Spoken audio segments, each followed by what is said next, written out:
प्रेम से बोलो सच्चिदानंद भगवान की।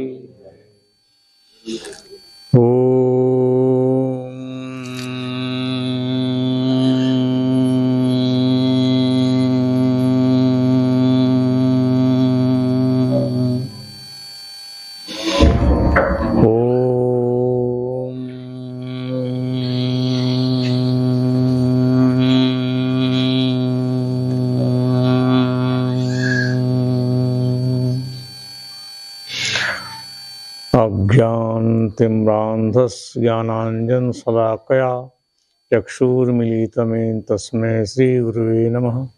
प्रेम से बोलो सच्चिदानंद भगवान की, राजा रामचंद्र महाराज की, कृष्ण बलदेव की, सनातन धर्म की। कीर्तन करिए। जय सतगुरु दीन दयाल हरे, सतगुरु दीन दयाल हरे।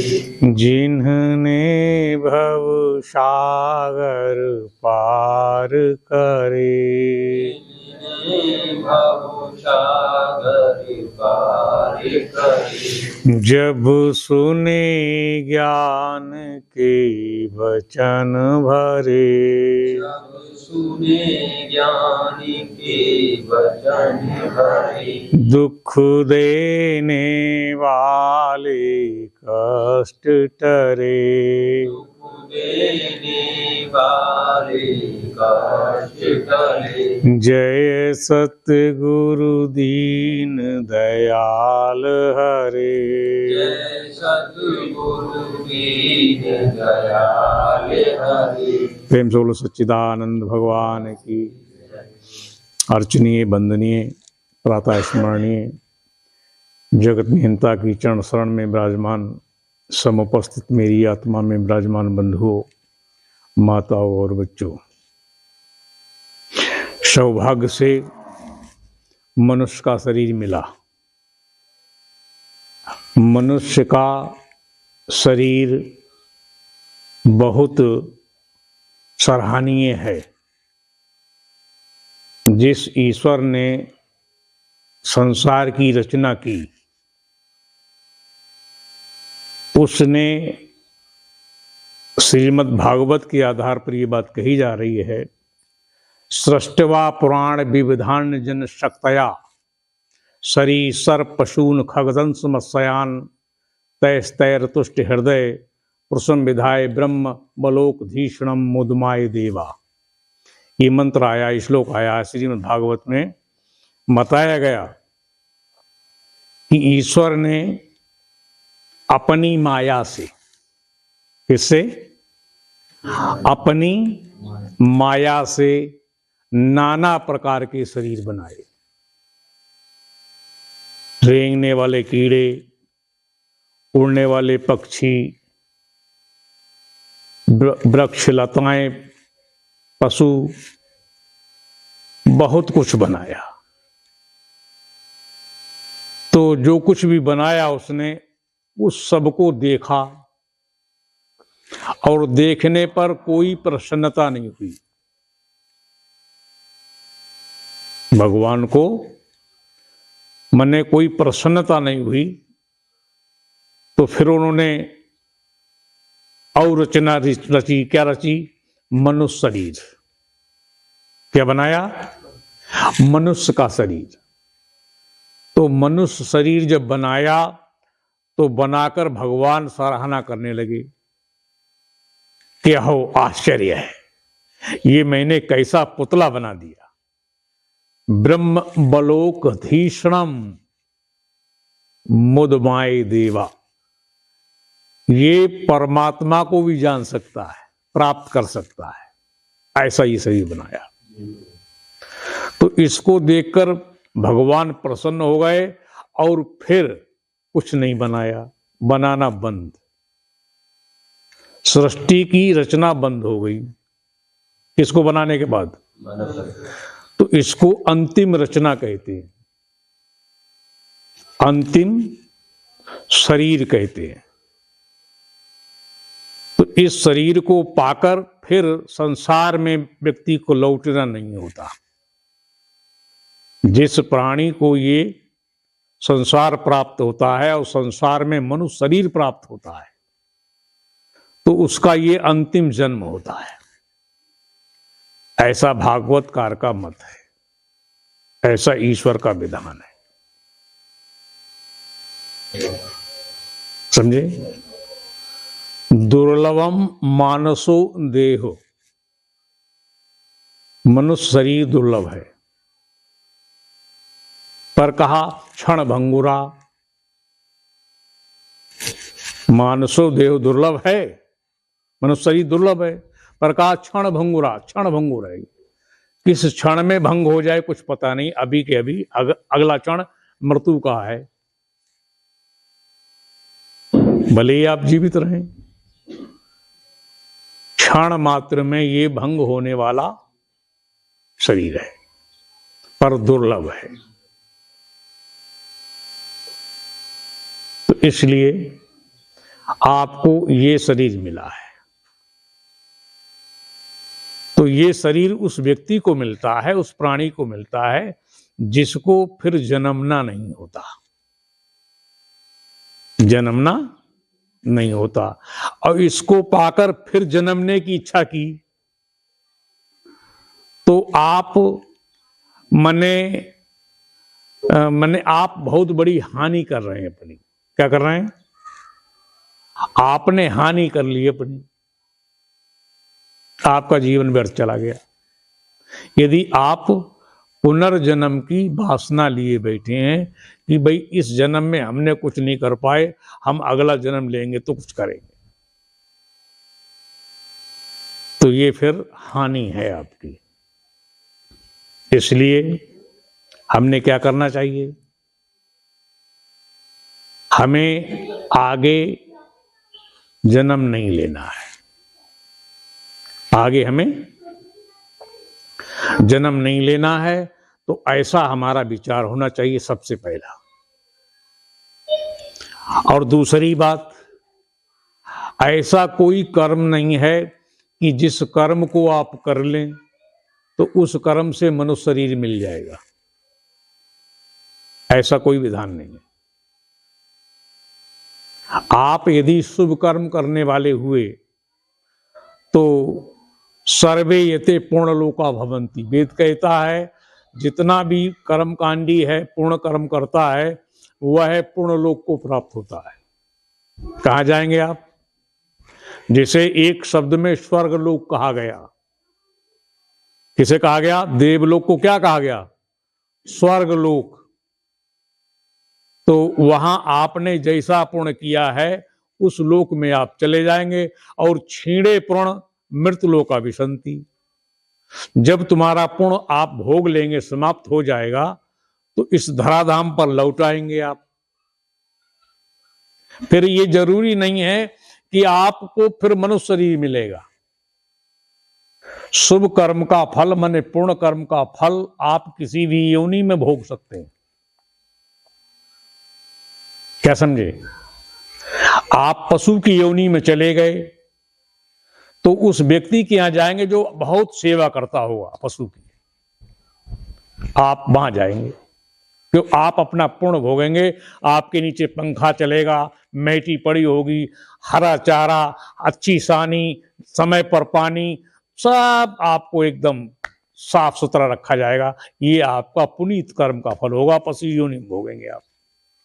और आपने अशुभ कर्म किया है और पशु योनि प्राप्त हुई, तो आप ऐसे व्यक्ति के पास जाएंगे कि प्यासे बंधे हैं, कीचड़ में बंधे हैं, दुर्दशा हो रही है, नहाना नहीं, धुलाना नहीं, कभी चारा मिल गया तो कभी भूख गई।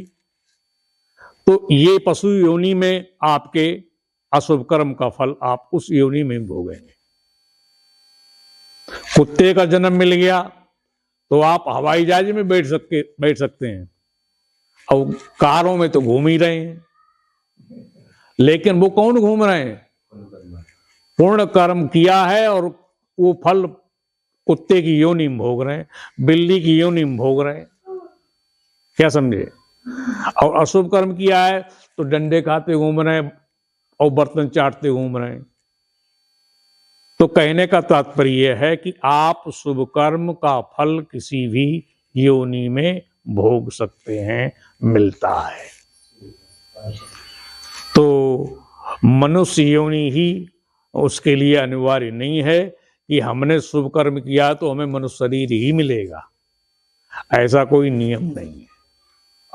ये तो भगवान की कृपा से मिला है आपको। किसकी? कबहू की कर करुणा नर देही, और देते ईस बिन हेत सनेही। जब प्राणी पेट के बल खिंचर रहा होता है, नाना प्रकार के कष्ट किसी योनि में भोग रहा होता है बहुत ज्यादा, उस समय भगवान कृपा करते हैं, उस पर दया करते हैं। तो क्या करते हैं? उसको मनुष्य शरीर दे देते हैं कि ये मनुष्य शरीर पाएगा और फिर सदा सदा के लिए दुखों से छूट जाएगा। ये ऐसा शरीर है। साधन धाम मोक्ष कर द्वारा। भगवान राम ने क्या कहा? भगवान राम ने कहा, बड़े भाग मानुष तन पावा, सुर दुर्लभ सब ग्रंथन गावा। साधन धाम मोक्ष कर द्वारा, पाहे न जई परलोक समारा। बड़े भाग से मनुष्य शरीर मिला है, जो देवताओं को दुर्लभ है, उन्हें मिल नहीं पा रहा। वो भगवान से प्रार्थना कर रहे हैं कि हमें मनुष्य का शरीर दे दो, तो भगवान उनको नहीं दे रहे और तुम्हें मिल गया। तो ऐसा शरीर है, साधनों का धाम है ये। ऐसा कोई साधन नहीं है जो इसमें मौजूद न हो इसी शरीर में। स्वर्ग जाने का साधन, अपवर्ग जाने का साधन, मोक्ष में जाने का साधन, नरक जाने का साधन, सारे ठाट बाट भोगने का साधन, माने जेल जाने का साधन, सारे साधन, चाहे जेल में जाओ, चाहे माने संसार में विचरण करो, चाहे किसी लोकांतर में जाओ, कहीं भी जाओ स्वेच्छाचारी आप हो जाएंगे। ऐसा ये शरीर है, सब जगह आने जाने का साधन इसमें मौजूद है। बाहर से कोई साधन नहीं लेना, ये शरीर प्राप्त हो गया, सारे साधन मौजूद हैं।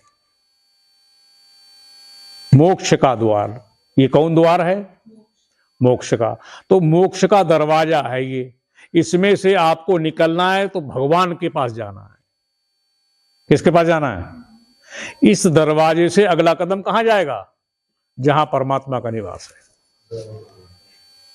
जहां भगवान की प्राप्ति होती है। उस द्वार पर आकर आप खड़े हुए हैं। अब लौटकर संसार में जाओ तो ये दुर्गति है, अधोगति है, और भगवान के पास जाओ तो ये सदगति है। यदि आप स्वर्ग भी जा रहे हैं तो यहां खड़े होकर अगर विचार किया जाएगा तो वो भी अधोगति है। कैसी है? अधोगति। क्योंकि इस द्वार से आप लौट कर पीछे हट रहे हैं, तो फिर क्या रहा संसार में।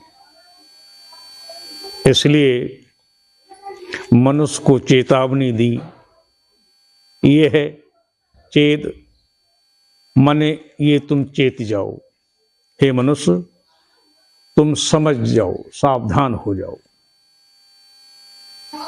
वेदी दत्त सत्यमस्तुना चेदिया वेदीन मैती नष्टा।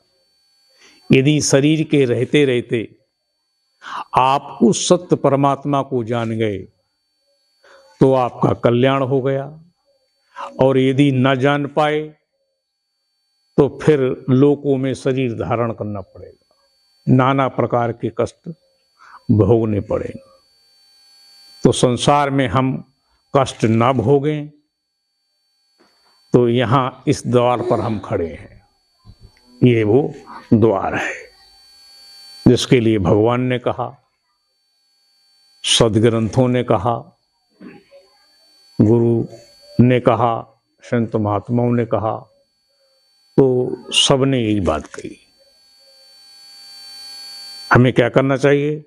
तो आदि गुरु शंकराचार्य जी ने कहा, आदि गुरु शंकराचार्य जी कहते हैं, दुर्लभम तरमय उवैतत देवानुग्रह हेतुकम मनुष्यत्वम मुमुक्षत्वम महापुरुष संश्रया।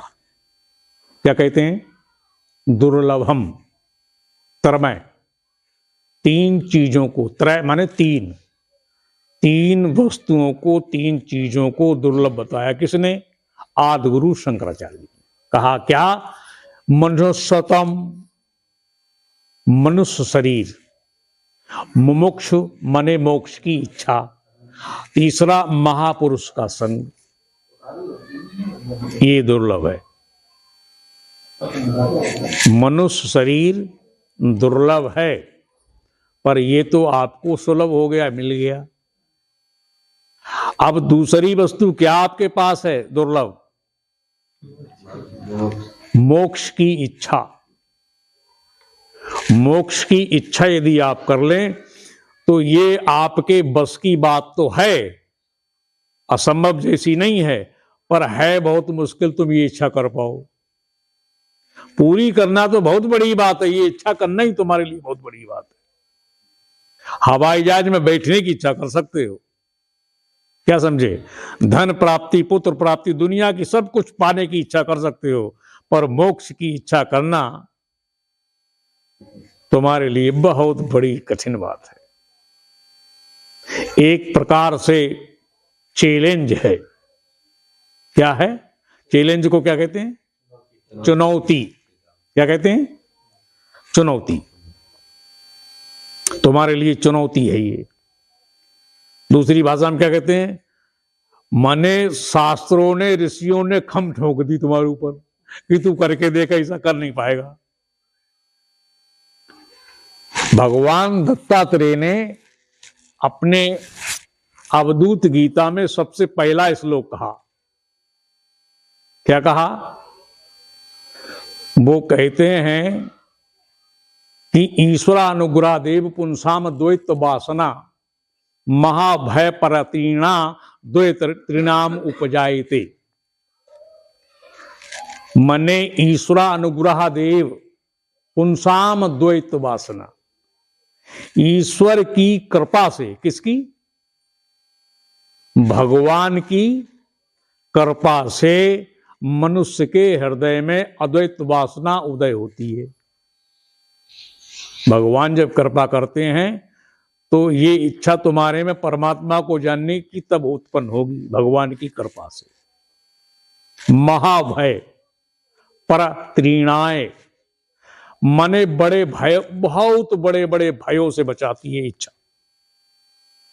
द्वय त्रिणाम उपजायते, पर ये दो तीन लोगों को ही होती है संसार में, सबको नहीं होती। इसकी भीड़ नहीं होती है, इसके तो प्राणी बहुत कम होते हैं, और इच्छा वाले मिल जाएंगे। मोक्ष की इच्छा वाले आप डायरी लेके जाओ और 5 लोगों के नाम लिख के लाओ, हाँ, और उनकी डॉक्टरी करा लो, उनके हाथ पे कुछ रख दो ऐसा कि भाई तुम ईमानदारी से कहो तुम भगवान को पाना चाहते हो, तो कहेगा नहीं। भगवान से पाना चाहते हो? हाँ। भगवान की प्राप्ति के लिए कोई मंदिर या कोई देवालय नहीं बनाता कि हम भगवान को प्राप्त करने के लिए देवालय बना रहे हैं और मूर्ति की स्थापना और प्राण प्रतिष्ठा करा रहे हैं। वो किस लिए कराता है? देवालय बनाएगा तो भगवान मेरा ये कार्य हो जाए, मैं मंदिर बना दूंगा और मैं मूर्ति की स्थापना करा दूंगा, पूरा दरबार, पूरा परिवार, शंकर जी का परिवार, राम का परिवार, अमुक का परिवार, सबकी स्थापना और ये सब पूजा सामग्री, एक पुजारी लगा देंगे, हमारा ये काम हो जाए। तो भगवान से पाने के लिए दरबार बनाया, देवालय बनाया, पुजारी बनाया, सब कुछ किया और भंडारा किया। किसके लिए? वैष्णो माता गई किस लिए? कुछ ना कुछ मनोरथ था, है? तो कोई दुनिया में भगवान का भक्त होता ही नहीं। वैसे तो सब भक्त ही हैं। भगवान कृष्ण ने ये बात अर्जुन से कही कि अर्जुन मेरे 4 प्रकार के भक्त होते हैं। तो अर्जुन ने कहा महाराज कौन कौन? तो कहा एक होता है मेरा भक्त आर्त, अर्थार्थी, जिज्ञासु और ज्ञानी। अर्थार्थी कौन होता है? जो भगवान से कुछ ना कुछ मांगता ही रहता है, कुछ ना कुछ। भगवान का नाम लेगा तो लेगा कुछ ना कुछ मांगने को ही, अन्यथा ले नहीं सकता वो। क्या समझे? तो दया चाहता है भगवान की, तो कुछ ना कुछ उससे चाहता है तो नाम लेगा। उसका जप या शीश झुकाना या पूजा करना किस लिए हुआ?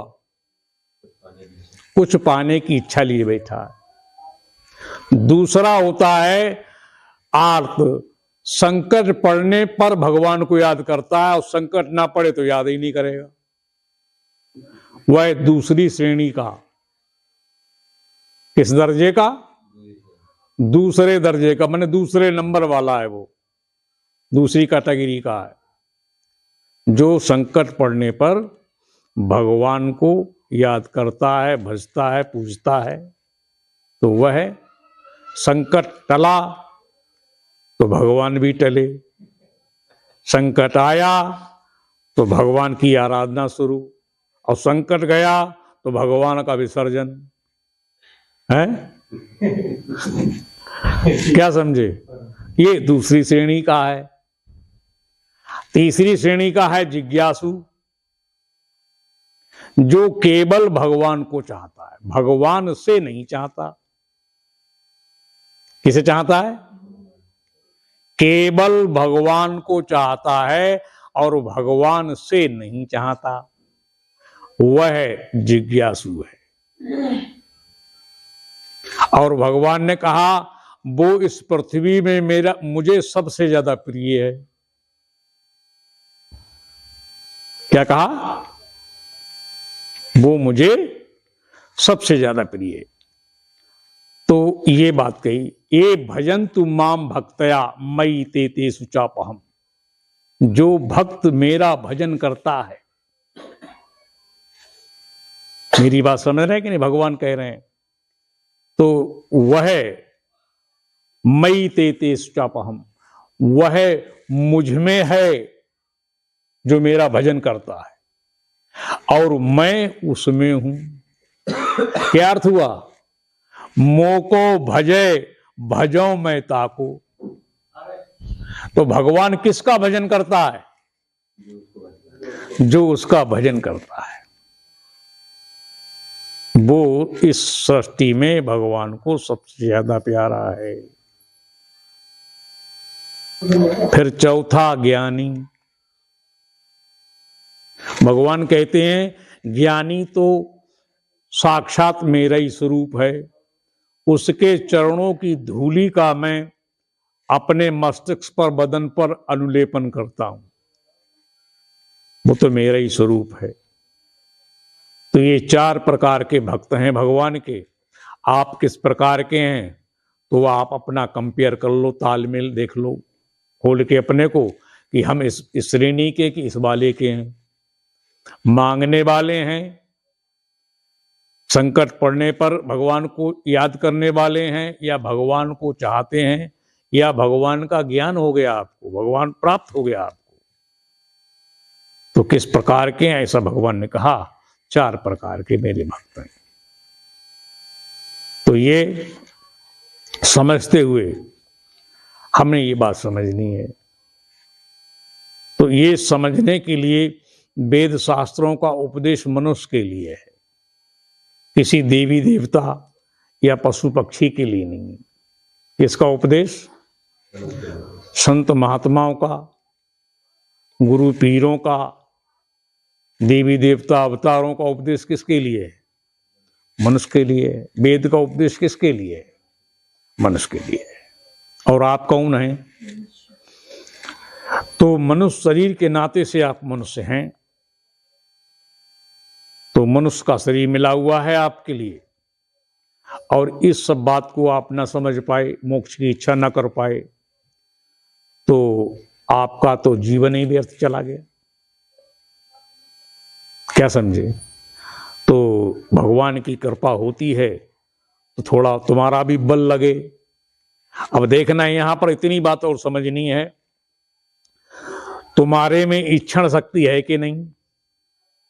आप इच्छा करने वाले हैं कि नहीं? आप इच्छा करते हैं कि नहीं? किसी भी वस्तु की आप इच्छा करते हैं कि नहीं करते हैं? तो करते हैं।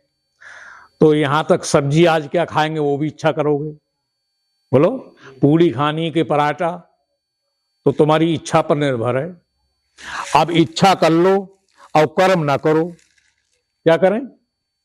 तो पेट भर जाएगा, वस्तु प्राप्त हो जाएगी? तो नहीं होगी।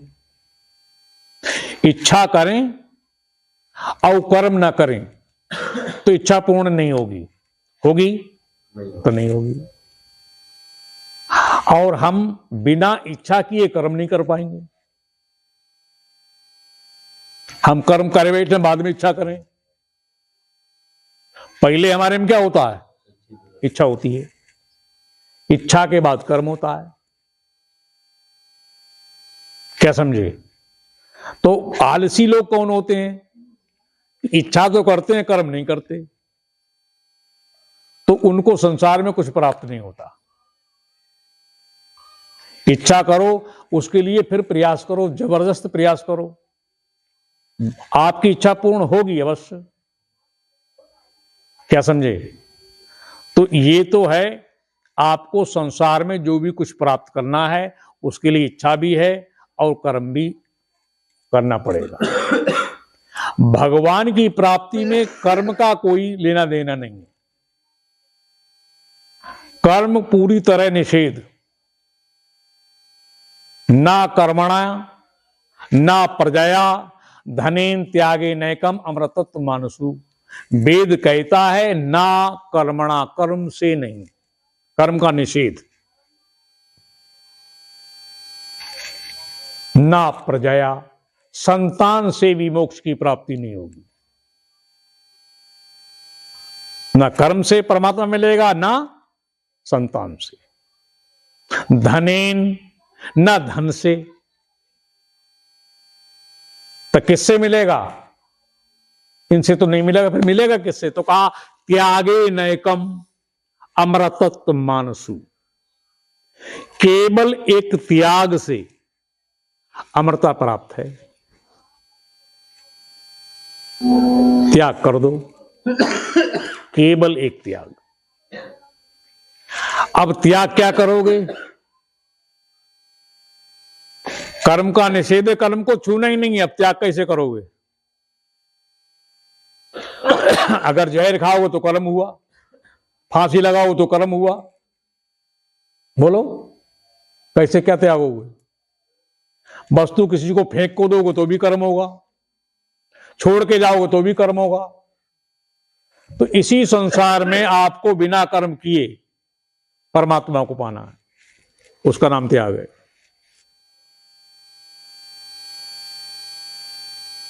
बिना कर्म के उसको पाना है, तो किससे पाना है? त्याग से। किसका त्याग करें? त्याग का त्याग करो। किसका त्याग करें? त्याग का। प्रातःकाल की चर्चा हुई थी, उसमें बताया गया था, जाकी वस्तु ता आगे रखो। सही किसने बनाया है? ईश्वर ने या मम्मी पापा ने? किसी के माता पिता ने शरीर बनते देखा, गर्भ में बच्चा आज कितना बना दिया आपने, कुछ पता है आपको? बोलो, कितना बड़ा हुआ आपको पता है? बनते देखा किसी ने? नहीं देखा। तो तुमने कैसे मान लिया कि हमने बनाया, हमने पैदा किया? किसी माता पिता ने बच्चे को बनते नहीं देखा, तो किसने बनाया? सब ईश्वर के द्वारा। वही बनाने वाला है, वही मिटाने वाला है। ये अधिकार किसके पास है? ईश्वर के। तो ईश्वर का ये बनाया हुआ शरीर है, इसका स्वामी भी ईश्वर है। उसके अधिकार क्षेत्र में है ये, तुम्हें उसने दिया है ये, आपको भगवान ने शरीर दिया है, तो शरीर तुम्हें भोगने के लिए मिला है। किसके लिए? इसमें बैठकर आप भगवान का भजन करो, अपने कर्म के फलों को भोगो, इससे कर्म उत्पन्न करो, संसार का कल्याण करो, अपना कल्याण करो, अपने परिवार का पालन पोषण करो, इस नाते से ही शरीर दिया है। क्या समझे? अपनी जरूरत को पूरी करो। तो ये शरीर आपके लिए है, आपका नहीं। लड़का आपके लिए कि आपका है? आपके लिए मिला है, ईश्वर ने आपको दिया है। आपका पत्नी आपके लिए है या पत्नी में आपने कुछ बनाया है? तो आपके लिए है, आपने नहीं बनाया। आपने संसार में कुछ भी नहीं बनाया, तो जिसने बनाया उसका सब, उसका ही संपत्ति है, उसकी चीज है, उसकी संसार है। तो पत्नी आपको मिली है, आपके लिए है, आपकी नहीं है। माता आपके लिए है, आपकी नहीं है। पिता आपके लिए है, आपका नहीं है। शरीर आपके लिए है, आपका। गुरु आपके लिए है, आपका नहीं है। शिष्य आपके लिए है, आपका। ये त्याग का त्याग है। त्याग किया कहां गया? वो तो है ही उसका। इस बात को आपको समझना है और भाई जानना है कि भाई सारी वस्तु किसकी है? ईश्वर की। और ईश्वर की जानना है, हमारी है ही नहीं, इतना जानना है। हमें भोगने को मिली है तो हम इसको मने आराम से भोगें। क्या समझें? संसार को भोगते हुए 100 वर्ष तक जीने की इच्छा करें, पर किस नाते से? कि भाई हम परमात्मा को पाएंगे और हमने परमात्मा को ये सब कुछ लौटाना है। ये त्याग है। इसमें कोई कर्म है? कोई कर्म नहीं हुआ। जो शेषों का शेष रह जाएगा, जिसका त्याग हो सकता है, जिसका त्याग हो सकता है उसका त्याग करते चले जाओ। शरीर का कर दो, मन का कर दो, बुद्धि का कर दो, प्राणों का कर दो, इस सब का त्याग हो जाएगा। क्या समझे? सबका कर दो, आत्मा कर दो, परमात्मा करो, सबका कर दो, हटाओ सबको। अब जिसका ना कर पाओ वहीं बैठी जाओ, उसका भी करके देखो, अपना त्याग करके देखो। अपना कर सकते हैं आप? जो स्वयं तुम हो कि भाई हम हैं ही नहीं, हम अपना ही त्याग कर रहे हैं, आज से हम नहीं हैं, तो आप हैं कि नहीं? बोलो। आज से आप अपने में जाने कि हम भी नहीं है, हटाओ। तो ये कौन जान रहा है? ये कौन जान रहा है कि मैं नहीं हूं? तो भी मैं हूं, तो भी मैं नहीं। कश्चित प्रत्यात न हम स्मित। आदि गुरु शंकराचार्य जी ने कहा, दुनिया में किसी कोने में, दुनिया के किसी कोने में कोई माई का लाल ये कहने में समर्थ नहीं हो सकता कि मैं नहीं हूं। अपने होने को नकार नहीं सकता कोई। दुनिया में हर चीज पर विवाद हुआ आज तक। भगवानों पर हुआ, धर्मों पर हुआ, वस्तुओं पर, राज पर हुआ, सब पर हुआ, पर अपने पर हुआ? किसी को यह जानने की जरूरत पड़ी कि ज्योतिषी जी हमें ये बताओ हम हैं कि नहीं, हमारी हस्तरेखा देखो, हमारी जन्म कुंडली की जांच करो, हम हैं या नहीं है? तो ऐसा कभी तुम्हारे सामने आया कोई? तुम्हारी इच्छा हुई है? किसी वैद्य या डॉक्टर के पास गए कि मैं अपनी जांच कराऊं, मैं हूं कि नहीं? बोलो। अपने होने पर कोई संदेह हुआ तो कहना पड़ेगा कि नहीं। अब कोई मोह में, कोई प्राणी मोह में हठपूर्वक या बलपूर्वक ये बात कह दे कि मैं नहीं हूं, तो इसे सिद्ध नहीं कर सकता वो। तो ये तू नहीं है, ये कौन कह रहा है? तो तेरा होना सिद्ध हो गया कि नहीं? ना कहने पर भी तू सिद्ध है और हां कहने पर भी तू सिद्ध है। तू स्वतः सिद्ध है, तू अपने को असिद्ध नहीं कह सकता। कह सकता है पर कर नहीं सकता। भगवानों के पीछे झगड़ा हुआ है, लेकिन अपने पीछे कभी नहीं। तो ये अपना होना, उसका भी तुम त्याग करके देखो। जब ना हो सके, करके देखो, कोशिश करो। ऐसे मत मानो कि भाई आज मैं अपना त्याग करता हूं, मैं नहीं हूं, मैं ढूंढता हूं उसमें कौन है। फिर कर पाओगे? संभव ही नहीं। तो जिसका त्याग नहीं हो सकता, वहीं ठहर जाओ। राम का हो जाएगा, श्याम का हो जाएगा, दुर्गा काली सबका हो जाएगा, पर अपना होगा? आत्मा परमात्मा सबका हो जाएगा। रहो सबको अलग, रखो एक कोने में, फिर अपना त्याग नहीं हो पाएगा। तो वह क्या है? अमृतत्व मानसु, उसको अविनाशी कहा गया, अमृत कहा गया, जिसका त्याग हो नहीं सकता। वो तुम्हें प्राप्त है, वो तुम्हें प्राप्त है। वो तो आप हैं ही हैं। प्राप्त करने जैसा क्या है? सुनकर बस भटक गए, क्या बन गए? खसमई छाड़ ससुर संग गौनी, फिर किन लेव बिचारी। कबीर साहब कहते हैं, खसम माने पति, पति माने मालिक, मालिक माने स्वयं, स्वयं माने स्वयंभू।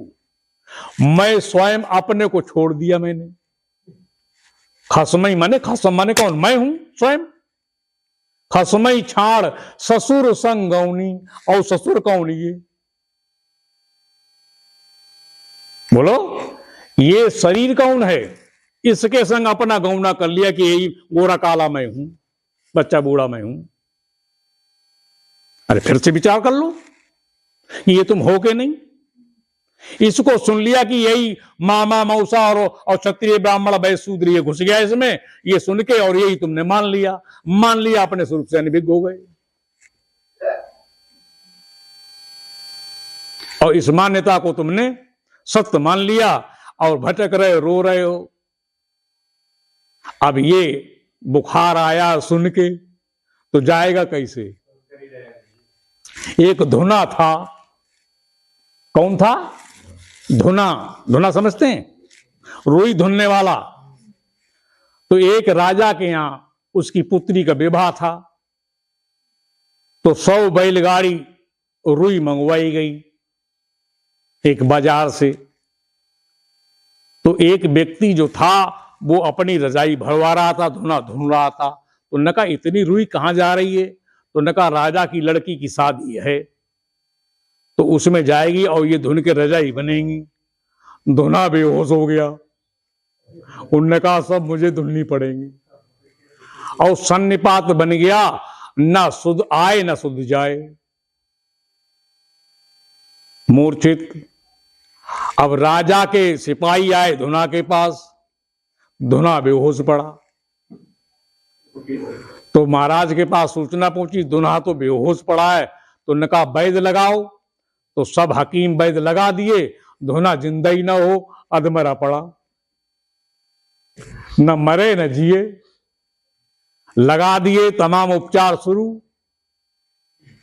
तो अब शादी के दिन तो एक ही दिन बीत ही रहा है, तो सब हकीम वैद्य हार गए, कोई सही नहीं कर पाया। तो राजा ने कहा भाई जो इसे जिंदा कर दे, माने सही कर दे, तो मैं उसे बहुत इनाम लूंगा, इतने 500 या 1000 स्वर्ण मुद्राएं हम उसे भेंट में देंगे। और जो ये अपनी लिहाफ भरवा रहा था रजाई, उसको तो जानकारी थी क्या सुन के बेहोश हुआ है। तो उसने कहा महाराज हमें छूट दी जाए, ना कर पाए तो हमें फांसी आसी ना दी जाए, पर एक उपचार करके हम देखते हैं। पर हम देखेंगे पर बहुत बहुत दूर तक कोई बैठे ना, वहां कोई सुने ना हमारी बात, ना हमें देखे करते हुए हमारी हिकमत। तो कहा नहीं नहीं, कोई नहीं बताएगा। तो एक कमरे में बंद कर दिया, ना आवाज बाहर जाए ना अंदर जाए। तो कहा अब करो तुम ठीक। उसने कान में मुख रख के कहा रुई में आग लग गई, धुना की आग खुल गई। धुना की आग खुल गई, धुना ठीक ठाक हो गया। अब वो तो बेचारा किसान बाहर ले आया। राजा ने कहा अब इसको 1000 रुपए दो, और उसको 1000 रुपए सोने के सिक्के दिए गए। प्रेम सोल सच्चिदानंद भगवान की। तो इसी प्रकार तुम सुन के बेहोश हो गए। तुम्हारी स्मृति कहां पहुंच गई कि मैं शरीरधारी ब्राह्मण क्षत्रिय वैश्य शूद्र स्त्री पुरुष हूं। यहां तुम जग गए और अपने स्वरूप से अनभिज्ञ हो गए। तो खसमय छाड़ ससुर संग किसको पकड़ लिया? ससुर को पकड़े घूम रहे और अपना छोड़ दिया। फिर किन ले विचारी, अरे विचार करके देख लो। कबीर साहब कहते हैं अरे भाई ऐसा नहीं है तो विचार करके देख लो, तुम कौन हो और किस लिए बैठे हो, अपना परिचय दो, कौन है आप। तो इस प्रकार से आप सुनकर बेहोश हुए हैं, अब सुन के ही आप होश में आएंगे। उपचार और कोई है ही नहीं। तो सुने क्या? तो कहा सत्संग सुन। क्या सुने? सत्संग सुन और बाकी बात मत सुन। ना कुछ कर, कुछ करने से तेरा उद्धार नहीं होगा। नाना करम जन्म पुण्य नाना, और किए जोग जप तप मखदाना।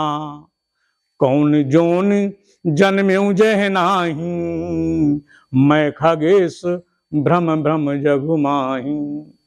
देख्यु सब कर करम गुसाई, सुखी न भयऊ अवै की नाई। सब कुछ करके देख लिया, जितना कर्म उतना जन्म, नाना जन्म कर्म पुण्य नाना। नाना प्रकार के कर्म किए, नाना जन्म, तरह तरह की योनियों में गए, कुछ नहीं हुआ। जब भी किया तब भी किया, योग भी किया, ध्यान भी किया, सारे कर्म किए, और फिर जन्म फिर मरण, फिर जन्म फिर मरण। क्या हुआ? अब सुना ये लोमस मुनि से, तो सुन के ये भूत भाग गया। भ्रम रूपी जो भूत था, जिसके हाथ पैर थे ही नहीं, वो भगा। अब चैन में है। अब करे जाए जाको जो भावा, हम तो आज जन्म फल पावा। अब जिसकी इच्छा हो जैसा करे, हमें तो अपने जीवन का फल मिल गया, अब मौज में है। क्या समझे? तो उसका नाम जीवन है, उसका नाम सत्संग है, उसका नाम प्रवचन है। समझ रहे कि नहीं? उसका नाम धर्म है।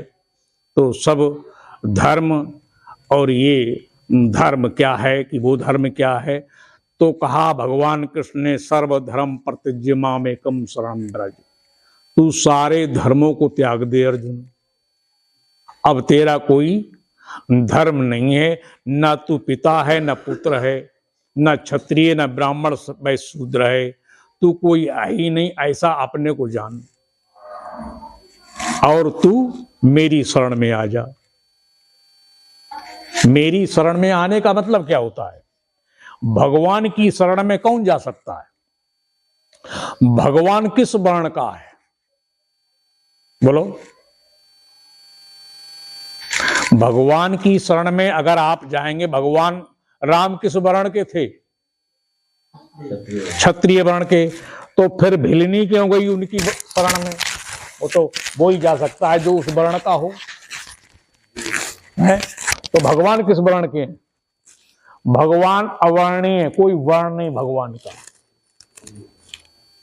भगवान की कोई जाति नहीं। बोलो, तो अगर तुम जाति वाले हो तो भगवान के पास नहीं जा सकते, वर्ण वाले तो भगवान के पास नहीं जा सकते। वर्णाश्रम अभिमाने दासो ना भवे नरा। यदि आपको अपने वर्णाश्रम का अभिमान है तो आपको दंड मिलेगा। क्या मिलेगा?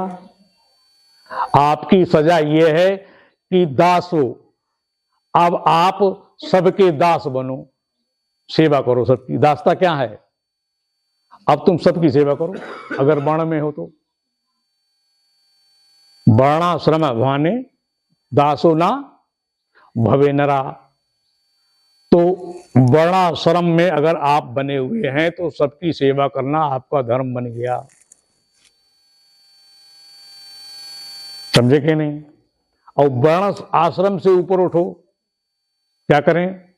वर्णाश्रम विहीन, वर्णाश्रम को अलग हटा दो, विहीन, वर्णाश्रम है ही नहीं, ऐसा जानो कि मैं किसी वर्ण का नहीं हूं, तो फिर आप भगवान हैं, आपको भगवान मिलेगा।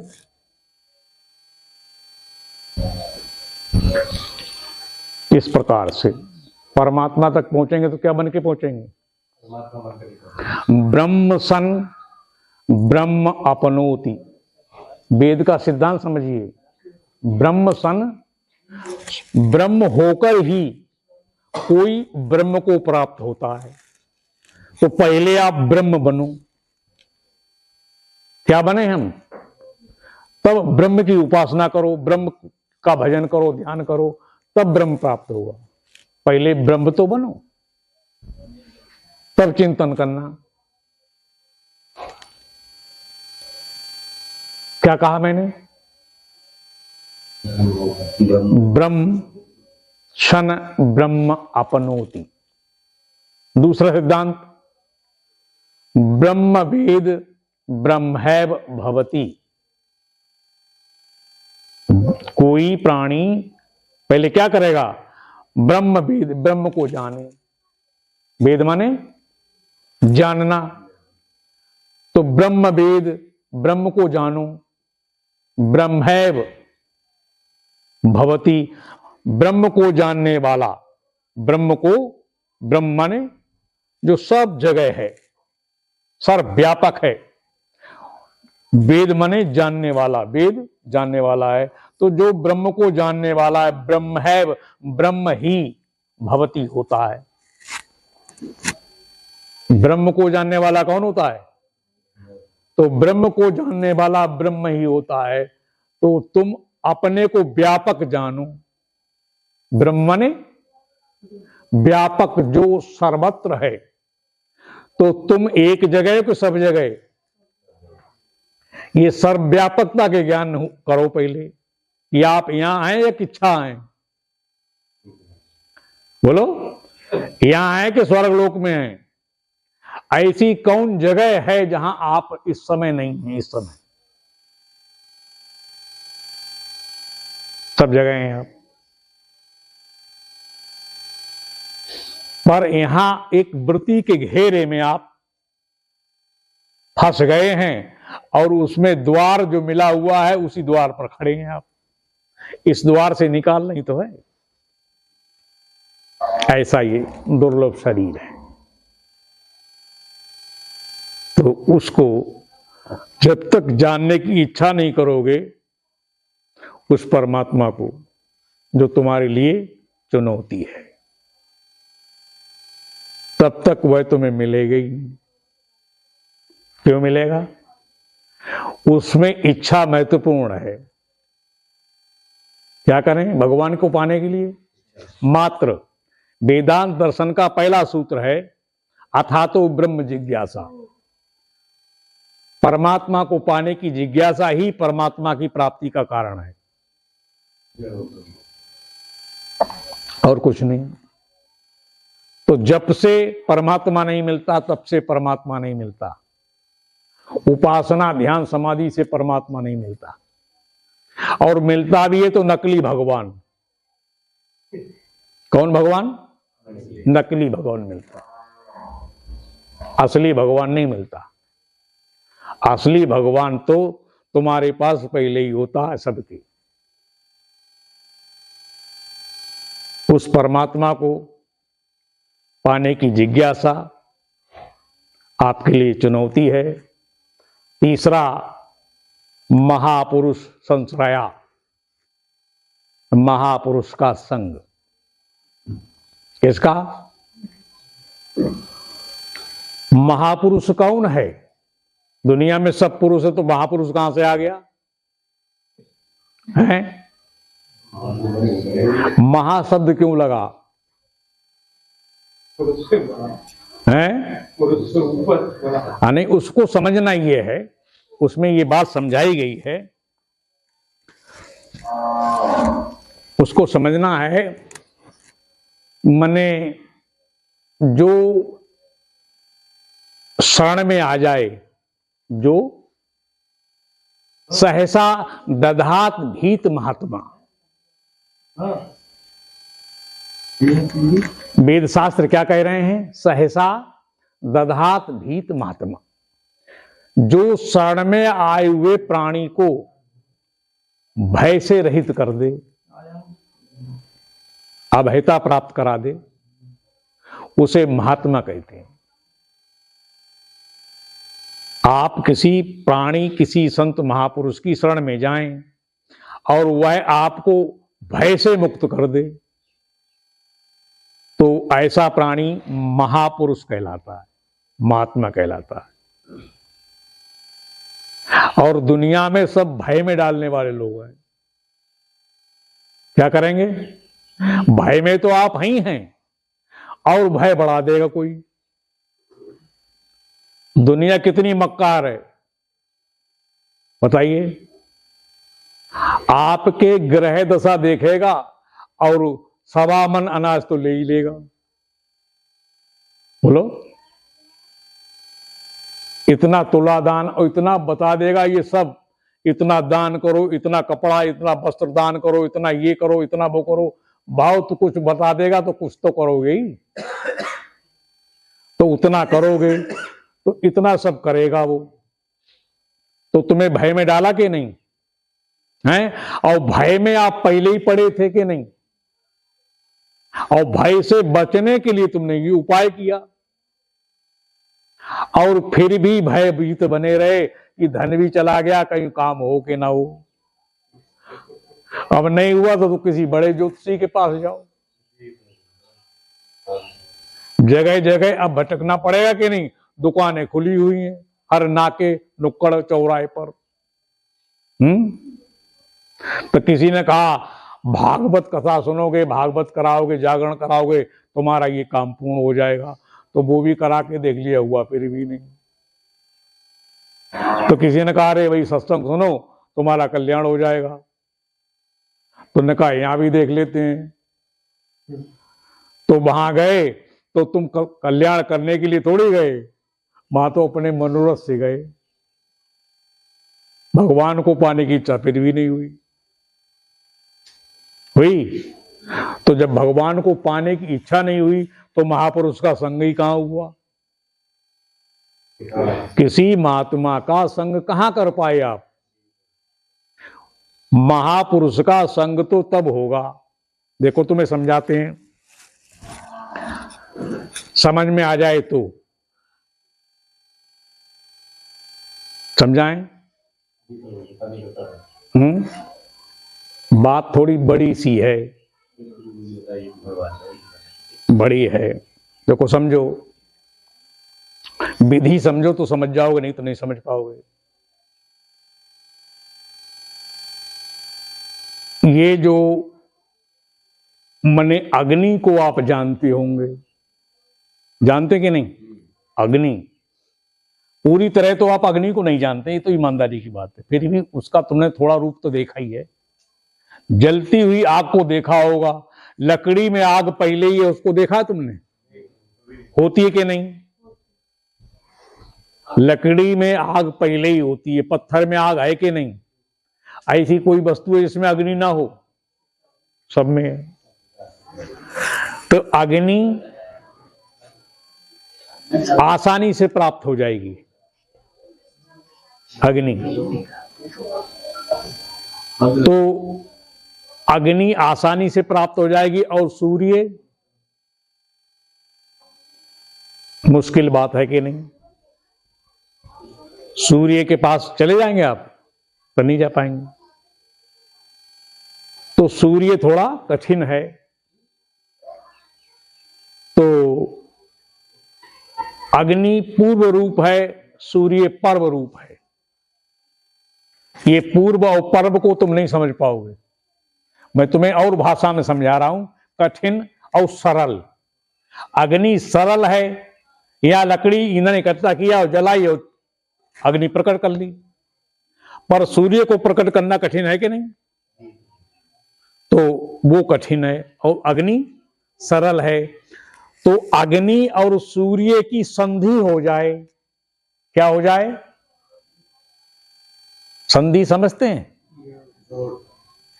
उनका संग, क्या कहते हैं? संग हो जाए, एकता। तो उससे संधि से संध्यान उत्पन्न होता है। तो उससे जो बादल और ये सब उत्पन्न होंगे, तो उससे वृष्टि होगी, माने जल की वर्षा होगी।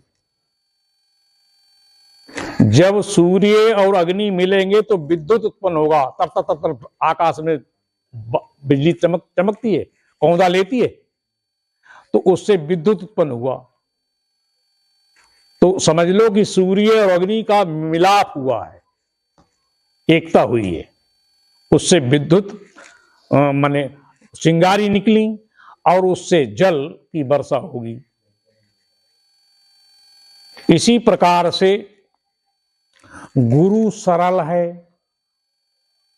गुरु आसानी से मिल जाएगा, पर शिष्य कठिन है।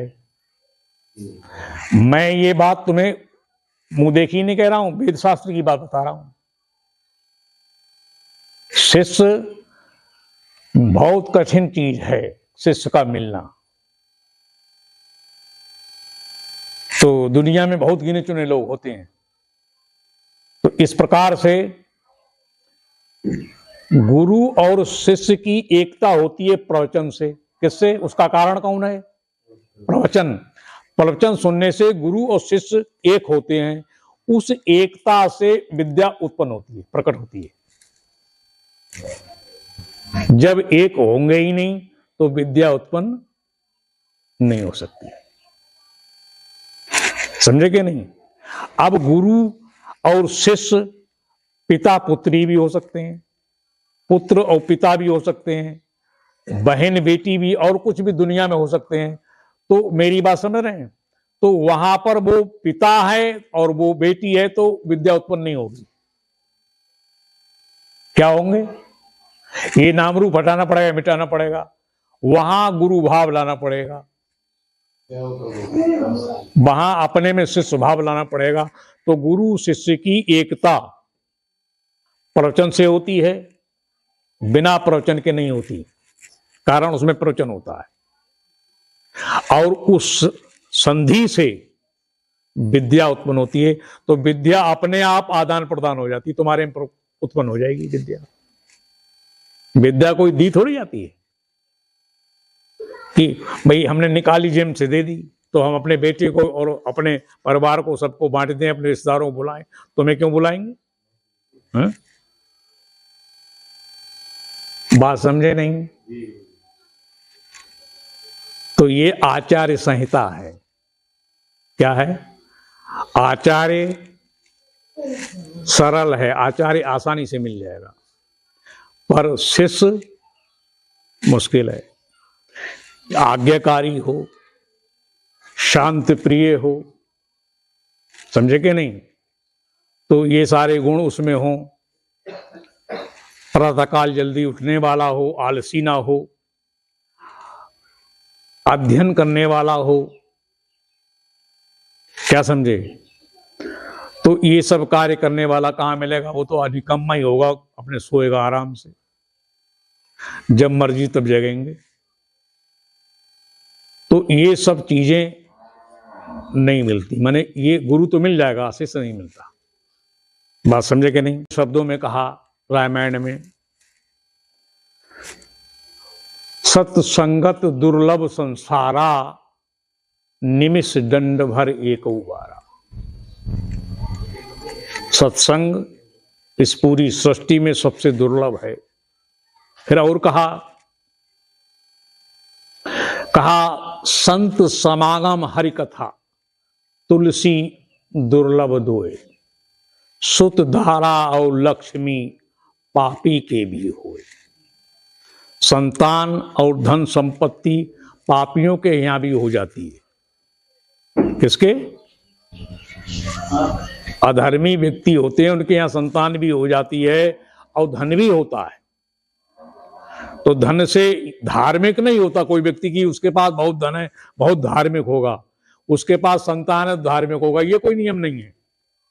सुत दारा और लक्ष्मी, पत्नी, धन और पुत्र, ये पापियों के यहां भी होते हैं, धर्मात्माओं के यहां होते हैं।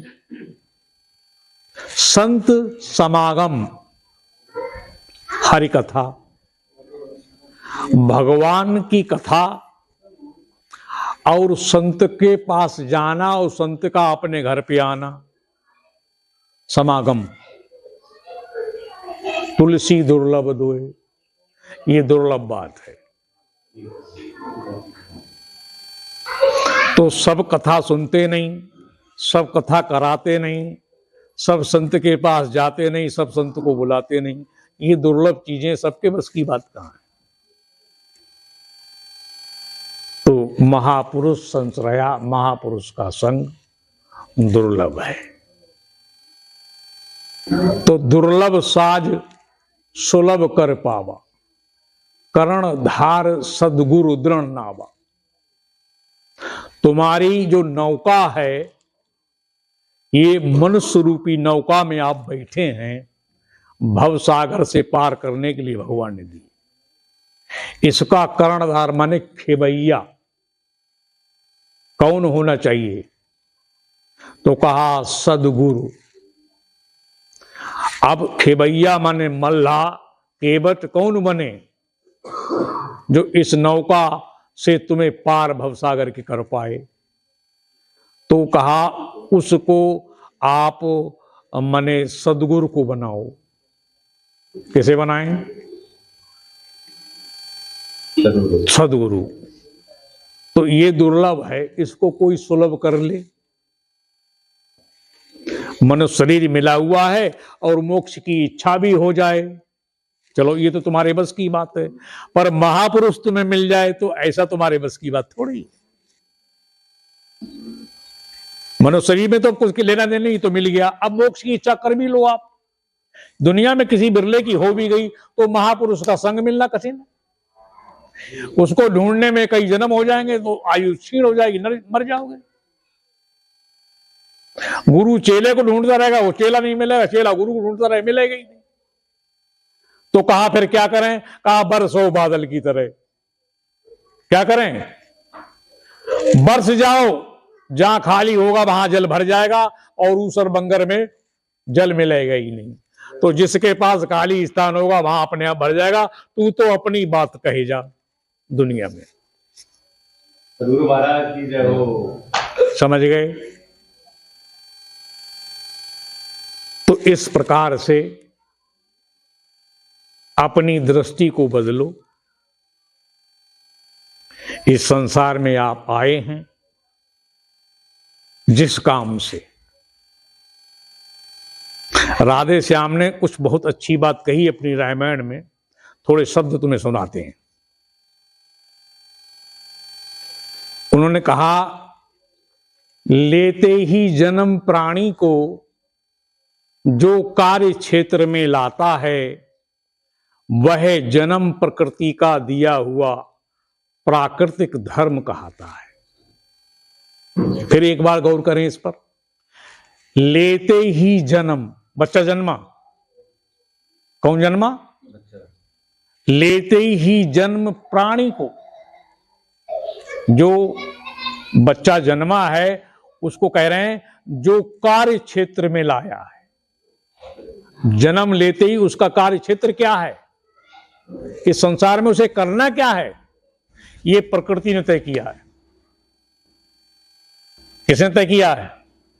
लेते ही जन्म प्राणी को जो कार्य क्षेत्र में लाता है, वह जन्म प्रकृति का दिया हुआ प्राकृतिक धर्म कहलाता है।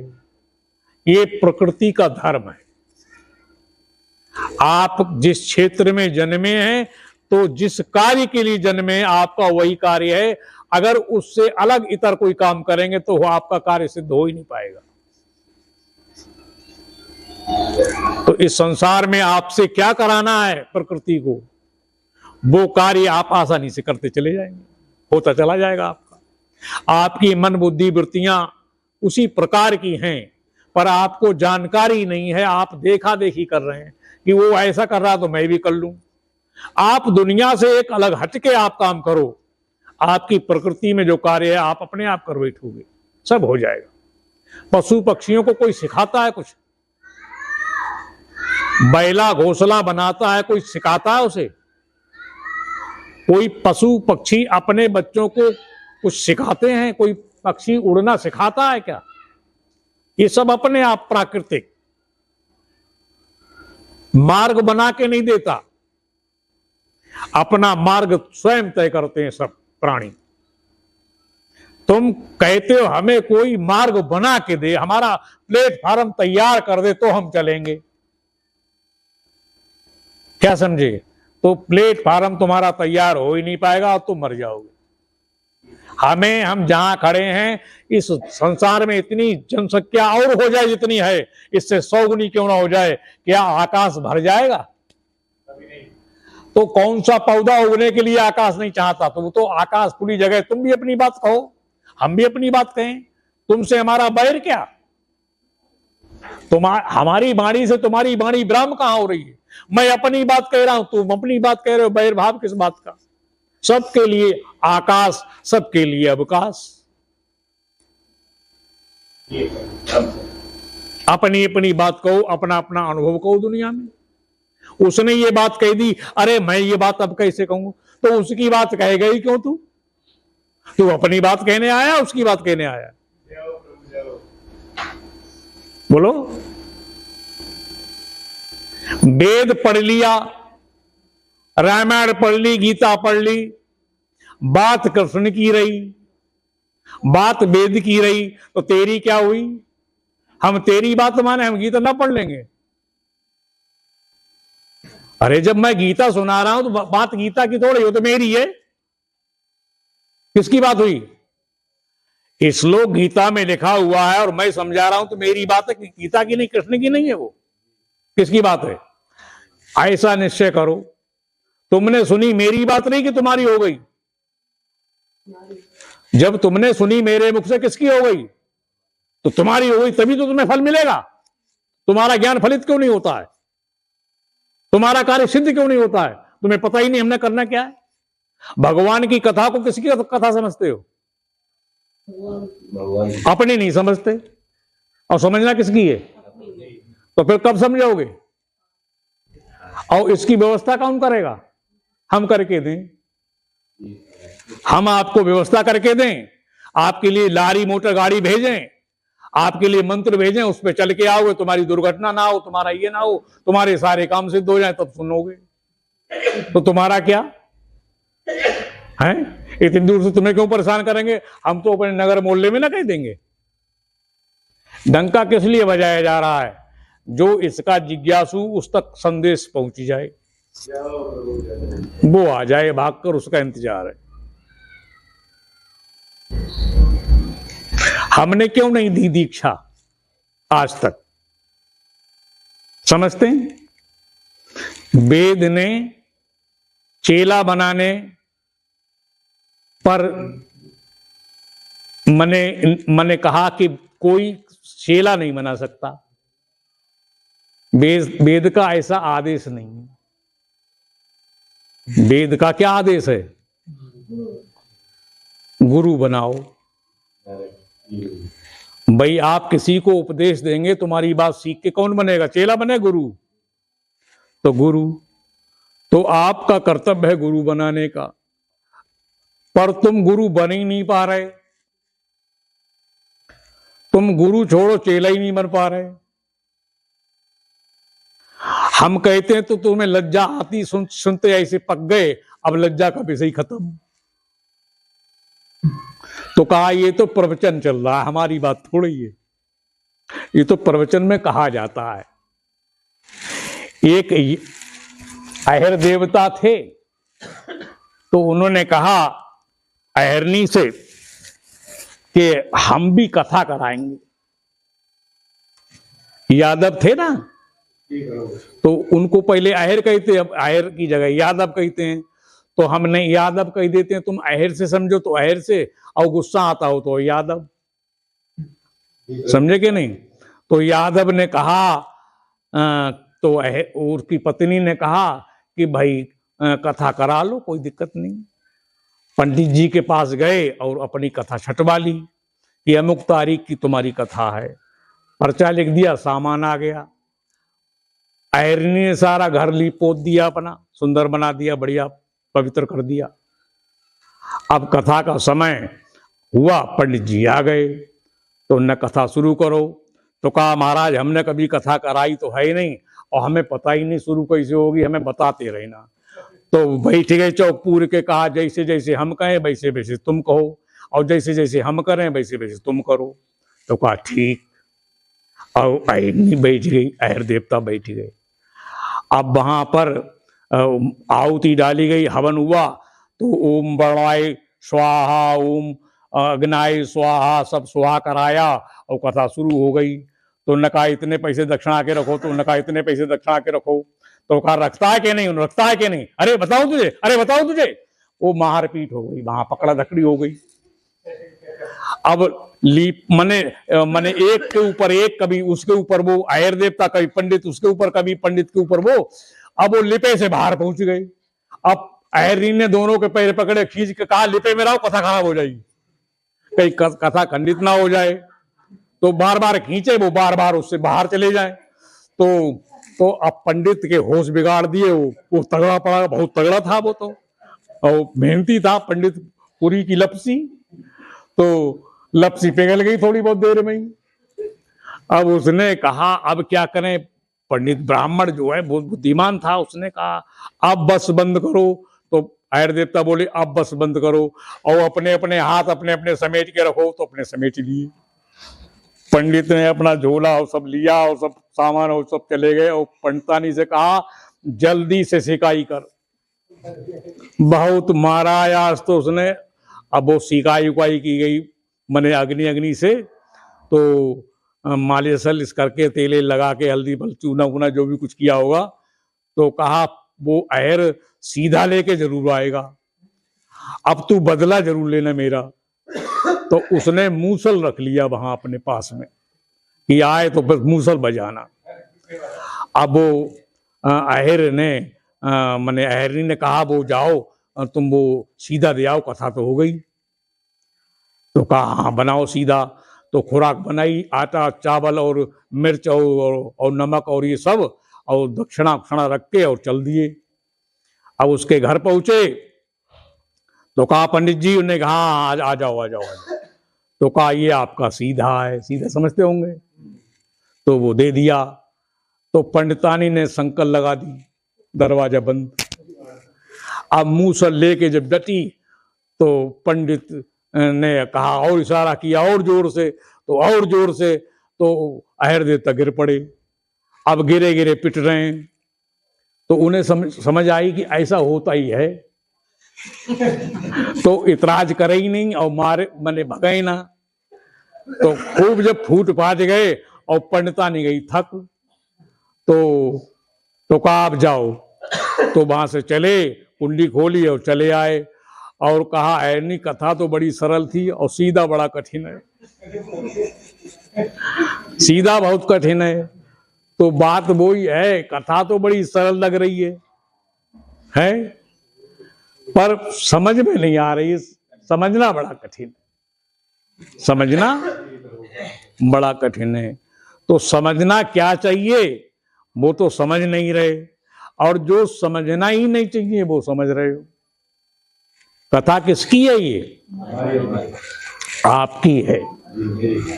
आश्रम किसका है? आपका है। व्यवस्था किसकी है? आपकी है। तो इसलिए अपना सब समझ के सुनो।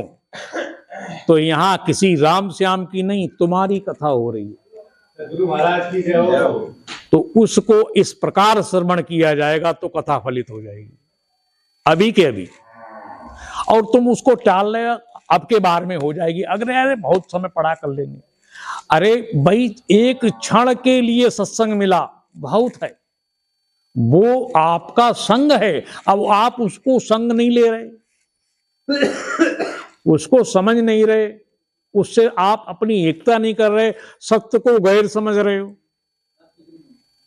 जो स्वयं है भाई, वो क्या करेगा किसी और पर सैदा होकर, वो क्या करेगा किसी और पर सैदा होकर, जो कभी अपने को ना समझा कभी अपना होकर। तुम अपने को अपना नहीं समझ रहे, जो तुम हो उसको समझ नहीं रहे, और गैर को अपना समझे पड़े। शरीर को जो गैर है, ये कौन है? ये तुम हो के गैर है। तो ये तो अपना है ही नहीं, अपने लिए है। और अपना कौन है? मेरा अपना आपा। तो अपने आप को अपना नहीं समझ रहे और गैर को अपना समझ रहे, तो तुम किसी और का क्या करोगे?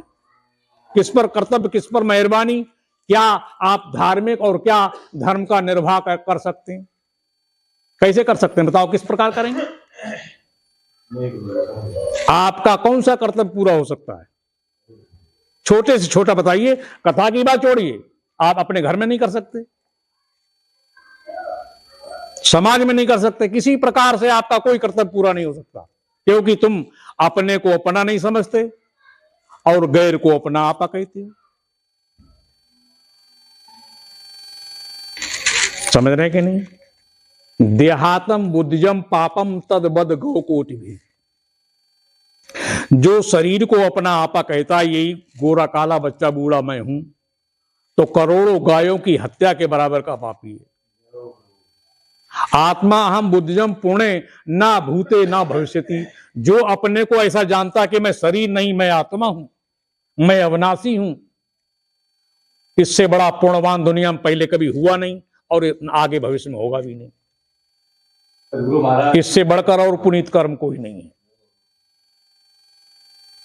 भगवान ने कहा ना ही ज्ञानेन सदृशम पवित्र माहि विद्यते।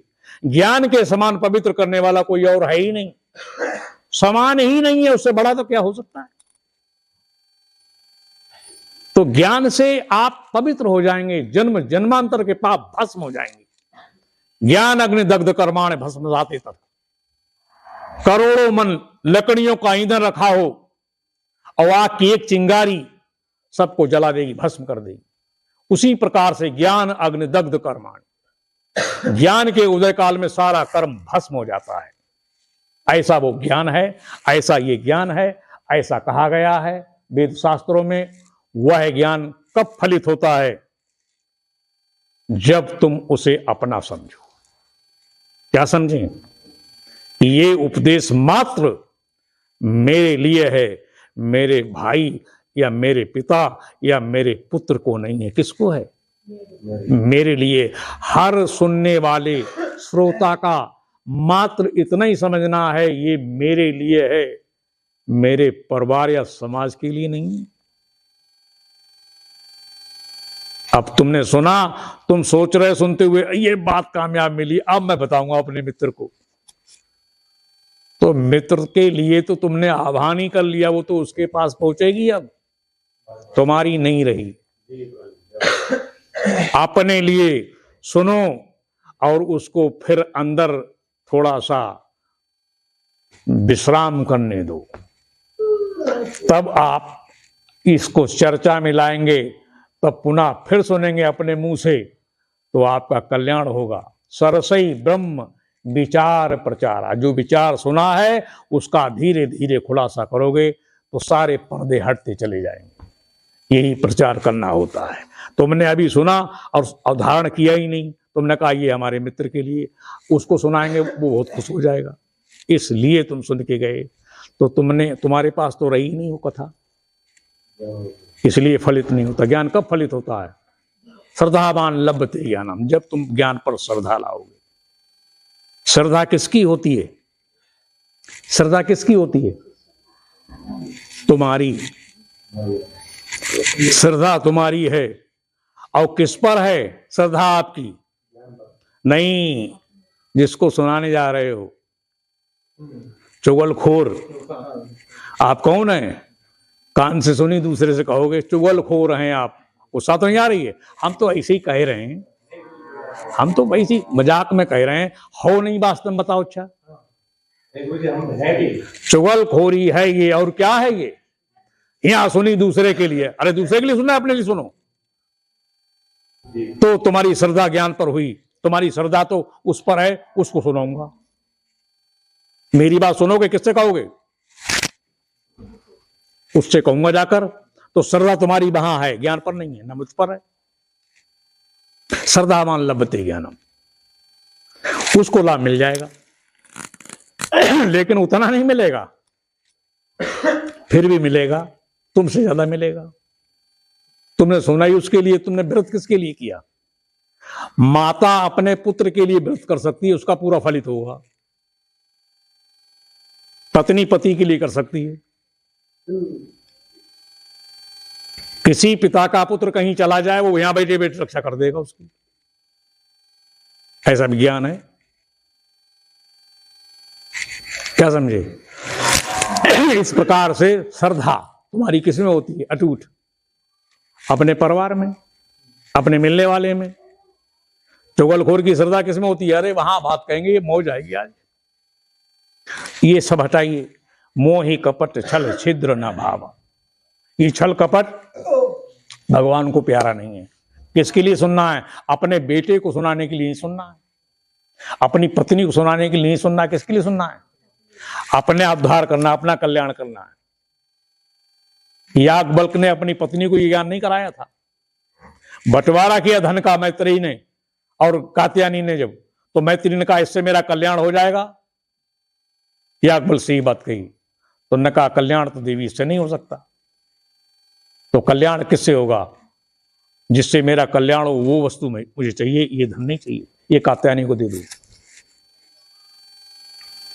तो कहा कल्याण तो आत्मज्ञान से होता है।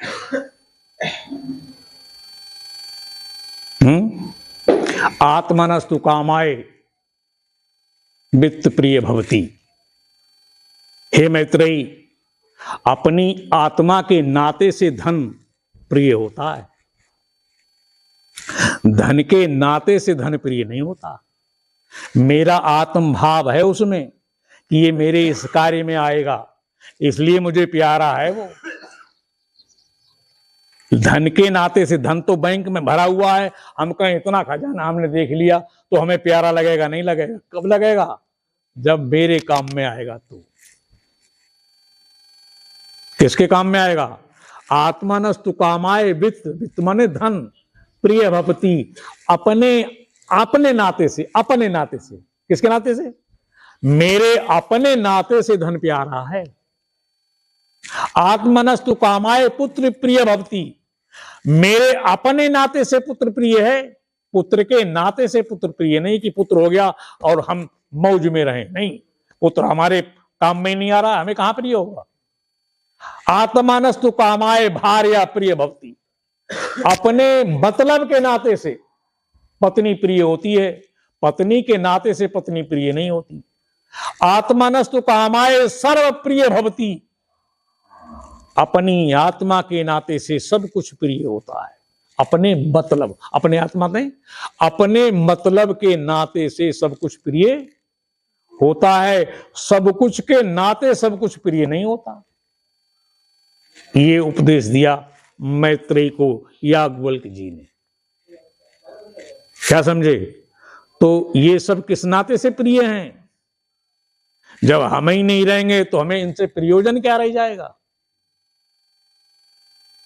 तो हमारा प्रयोजन क्या है, हमारा मतलब किससे है? हमारा मतलब है ज्ञान से। तो हमारी श्रद्धा कहाँ होनी चाहिए? ज्ञान में। तो हमें ज्ञान में श्रद्धा होनी चाहिए, तो ज्ञान हमें लाभ पहुंचाएगा। और हमारी श्रद्धा ही नहीं होगी तो ज्ञान हमें क्यों लाभ देगा? देखिए ज्ञान की महिमा। अंतिम आज के प्रवचन का एक सूत्र खुलासा करता हूं थोड़ा सा, ये समझिए। आज ज्ञान गय धातु से बना है। संस्कृत में धातु बनती है, तो ज्ञान किससे बना? गय, गय धातु से। उस धातु का नाम गय है। गय से ज्ञान। अगर गय समझ में नहीं आ रहा तो गा अक्षर समझ में आ रहा, गा मात्रा, गा माने ज्ञान। गा से ही गाय बनती है, इसलिए गाय पूजनीय है।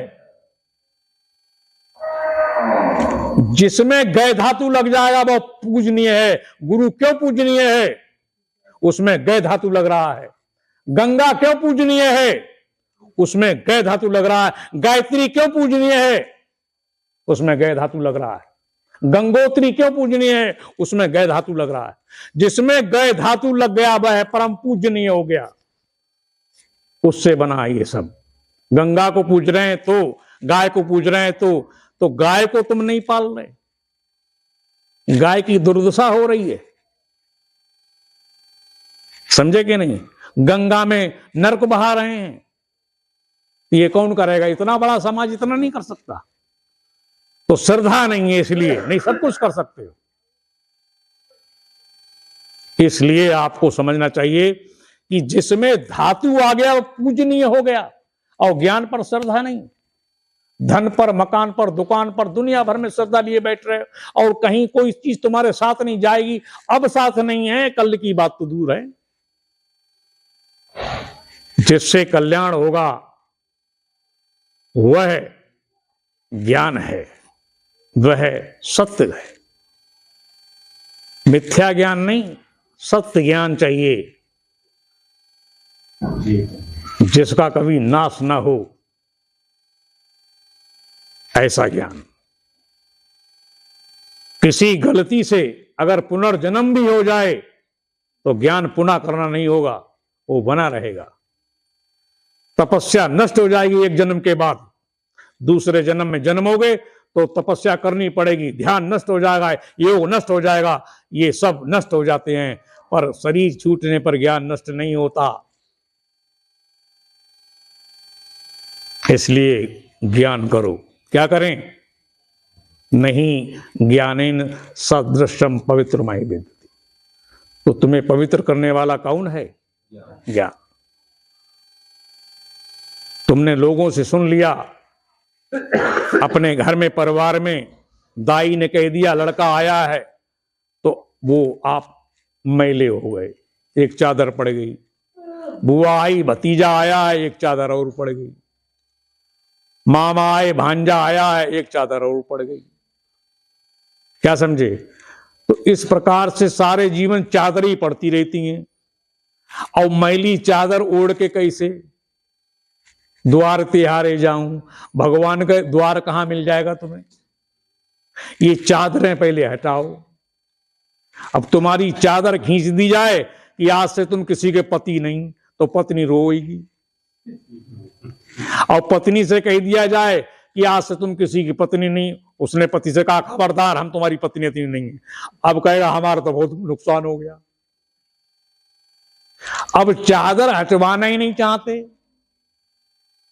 कोई धोबी बन के आ भी जाए कि भाई चलो तुम्हारे कपड़े धो देते हैं, तो तुम कपड़े निकालते ही नहीं, धुलवाते ही नहीं। क्या समझे? तो मत धुलवाओ, पर ज्ञान तो करो। ज्ञान करो, सब कुछ बने रहे हम और ज्ञान कर लें, तो बस इतना ही जानते रहो, सब कुछ मेरे लिए पर मेरा यही त्याग है, और इसी त्याग से आपको परमात्मा मिल जाएगा। इन्हीं शब्दों के साथ वाणी विराम। प्रेम से बोलो सच्चिदानंद भगवान। की जय हो। हे पूर्ण परमात्मा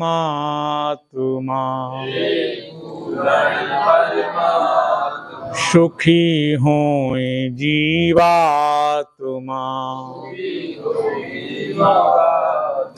विश्व बने धर्मात्मा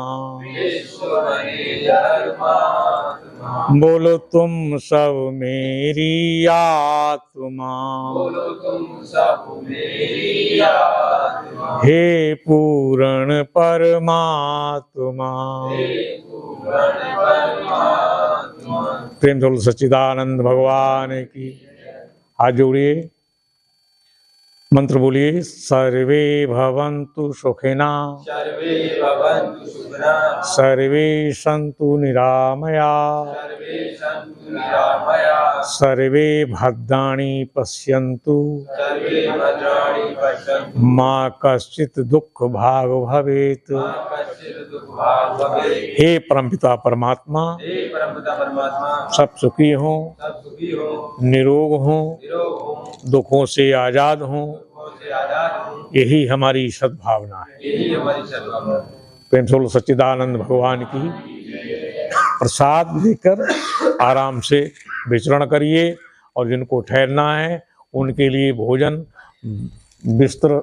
वस्त्र बिस्तर सब कुछ मौजूद है। आराम से रहो और कोई जरूरी कार्य है तो जाइए और फिर प्रातःकाल